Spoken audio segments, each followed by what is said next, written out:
It's Conor here, out in the countryside on a Friday evening, walking in the hill behind Barcelona. We got Barcelona down over there, and we had a bit of political crisis over the last 2 months here in Barcelona, and today the Catalan government has declared independence from Spain, and just makes me think about what's happening in societies all across the world at the moment. In the US, Donald Trump's election to president; in Great Britain, Brexit; here in Catalonia, the independence movement, and how so much of politics these days is the politics of anger, the politics of discontent, and that we're starting to see politicians that give simple answers to very complex questions.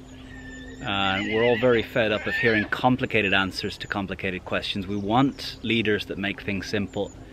And the scary thing is there aren't simple answers to the questions of how human beings live together, how human beings share out the wealth that is created by businesses, that comes from the earth, the land, the mines, society.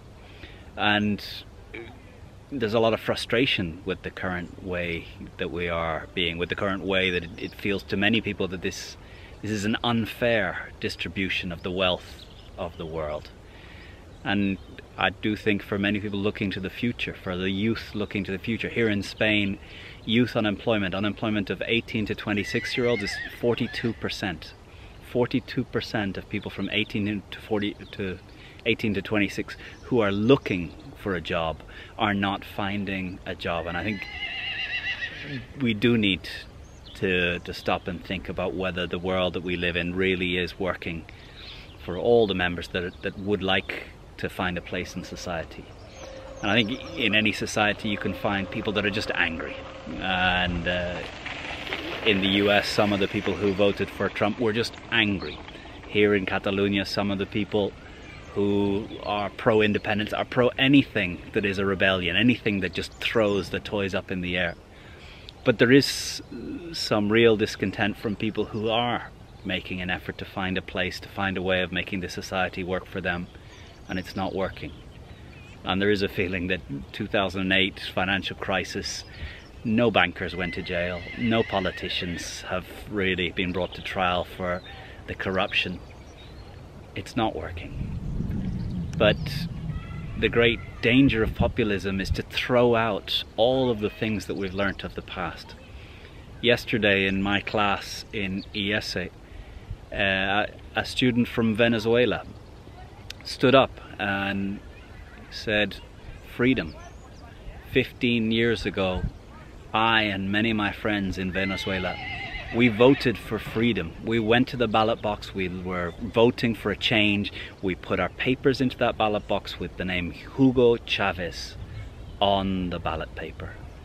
We voted for freedom." He said, "Catalans, be careful when you vote for freedom." Today, Venezuela, the number of political prisoners, the risk of death, I don't know how many thousands have died over the last couple of years. He was talking about his brother who lives in Venezuela, cannot get toilet paper, cannot get the basic goods of life. They have to hoard things because there's nothing in the shops, and they hoard and they trade with the neighbors in order to get the basic necessities to live. He said, 15 years ago I placed a vote for freedom. Be careful when you vote for demagogues. Be careful when you vote for people who promise an easy life, that the break will be easy. Life isn't easy. And in Europe and in the developed societies of the world, we need to get to terms with the Chinese want to live as well as we do. The Indians want to live as well as we do. And the wealth of a society is truly a factor of the productivity of the society. And I think that there's two questions here. One, do we want to build a world where it's a race to the bottom around the productivity of each human being in terms of material production, the creation of wealth? Or as a global society, do we need to start creating space for other ways of human beings living?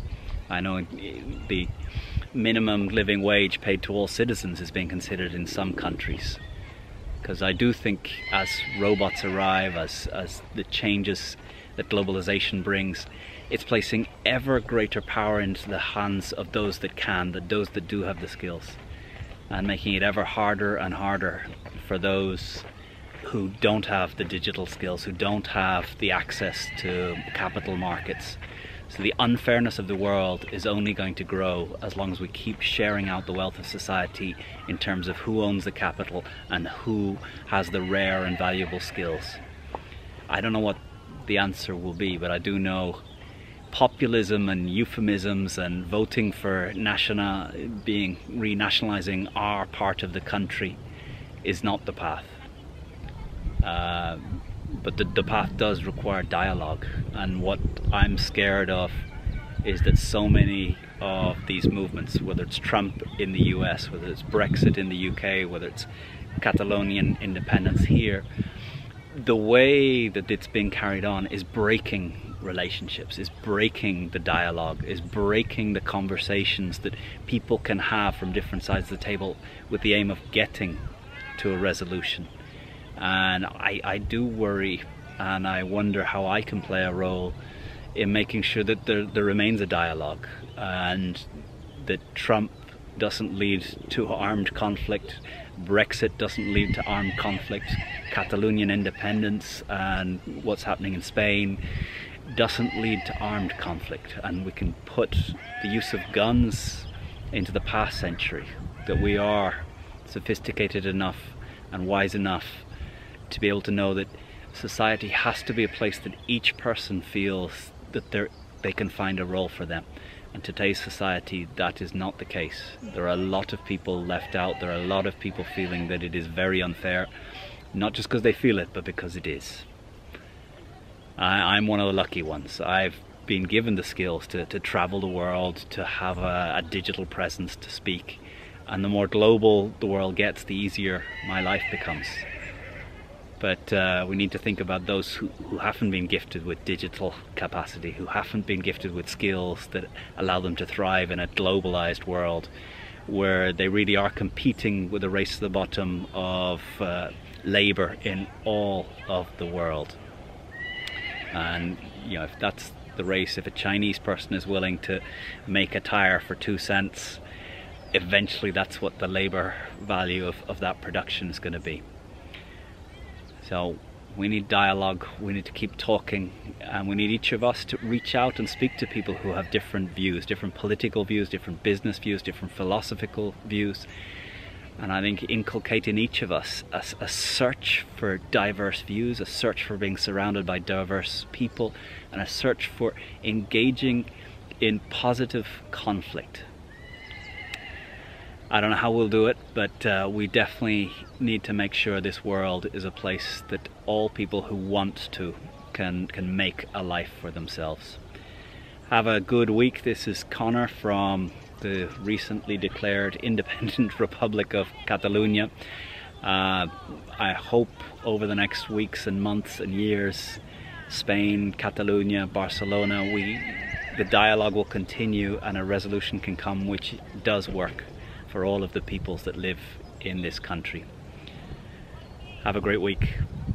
Again, thanks for your subscribes, your comments, your likes, your sharing on Facebook, via email, some of the emails that I receive. It's really inspiring to feel that I'm sharing something that's reaching you, and you're sharing your questions, your answers, your thoughts, your stories with me. It gives me great food for thought to share here on the channel. Have a great week, and thank you, and keep commenting.